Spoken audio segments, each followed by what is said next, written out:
हाँ, सैयद अली रजा साहब, सबसे पहला मसला जो हमारे तालीमी निज़ाम को मुतासिर करता है वो है निसाब का फ़र्क। सरकारी और निजी स्कूलों में निसाब में इतनी बड़ी तफरीक है कि बच्चों की इब्तदाई तालीम ही मुख्तलिफ रास्तों पर चलती है। आपको क्या लगता है, इस तकसीम का असर किस हद तक हमारे माशरे पर पड़ रहा है? ये बहुत अहम सवाल है।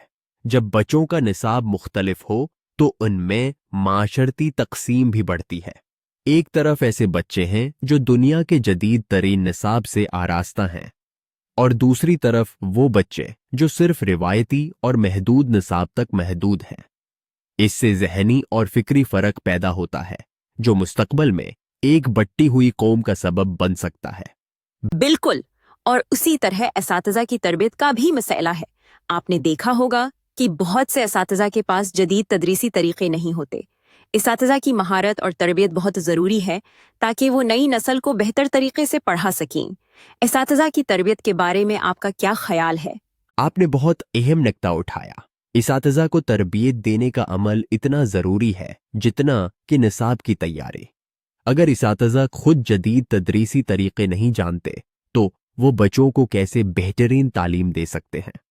इस बात पर जोर देना ज़रूरी है कि इसातिज़ा की तरबियत को जदीद तकाज़ों के मुताबिक बनाया जाए। एक और बड़ा मसला जो हमारे तालीमी निज़ाम को मुतासिर करता है वो है माली वसाइल की कमी।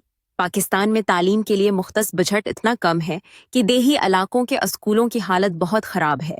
क्या आप समझते हैं कि इस सूरत हाल में कोई बड़ा हल मुमकिन है? ये एक संगीन मसला है।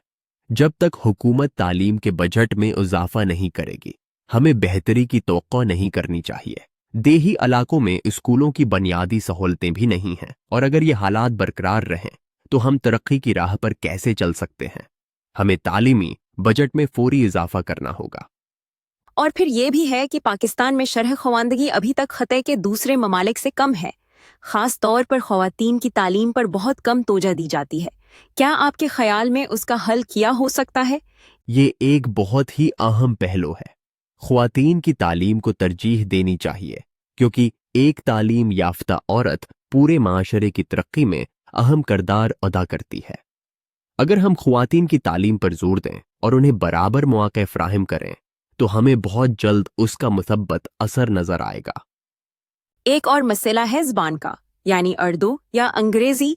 तलबा अक्सर इस बात पर उलझन का शिकार रहते हैं कि तालीमी ज़बान क्या हो। आपका इस बारे में क्या ख्याल है? ये मसला वाकई पेचीदा है।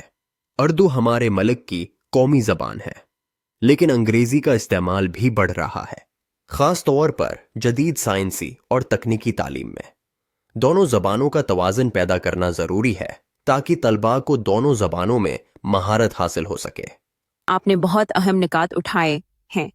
अब बात करते हैं मुमकिना हल की। यकसां कौमी निसाब का इतलाक, असातिज़ा की जदीद तरबियत और तालीमी बजट में इजाफा, ये वो हल है जो हमें अपने तालीमी निज़ाम में फौरी तौर पर नाफिज करने चाहिए। यकीनन। और उसके साथ साथ हमें फ़नी और पेशा वराना तालीम पर भी जोर देना होगा ताकि हमारे बच्चे सिर्फ किताबों तक महदूद न रहें बल्कि आमली दुनिया के लिए भी तैयार हों। आखिर में, तालीम सिर्फ किताबों तक महदूद नहीं, ये एक सूझ है, एक शऊर है जो एक बेहतर माशरा तश्कील देता है। आइए मिलकर पाकिस्तान के तालीमी निज़ाम को बेहतर बनाने में अपना किरदार अदा करें। बिल्कुल, हमें एक बेहतर तालीमी निज़ाम की तरफ कदम बढ़ाना होगा ताकि हमारे बच्चे एक रोशन मुस्तकबल की तरफ गामज़न हों। मैं था आपका मेज़बान सैयद अली रज़ा। अल्लाह हाफिज। अगले पॉडकास्ट तक।